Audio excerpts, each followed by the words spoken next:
Modeko nkode. Nkanye Doji. Bra doji. Modeko adoka wala nye. Awanya Taxi driver. Modeko ala do wa DGV alo.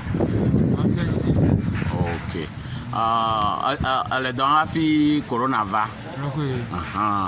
Comme le le corona time. Le corona that time corona mananyo. Pour 50 dome. Tout calme dome. Oh, nyata ho hisia. Taba ka corona ho mi kona do na nyi fa. Akasia corona va vala. Do kata va basamu ho mo ga oburu tama kwa ganto ho fo so. Ava na bia taida ho da glo na. Okay. Ava na be mi ava dova ani. Okay. Le ani do de me hia be watan ado nose mask alo akonu changati ano wa ma fan wa.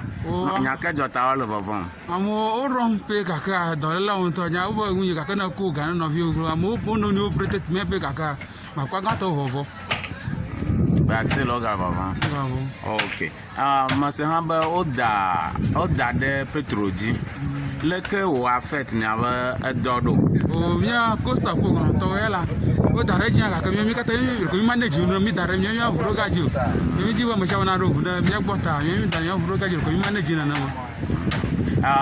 Mi le ta dare ji ga alo na ko mi awa no na. Mi da gare ko mi manage ga na ma gbo. Ma dak bena de amata akwe kakaka. Okay. Ta gabubu maham ya gadogo. Akwe brother Dozi. Ya gadogo.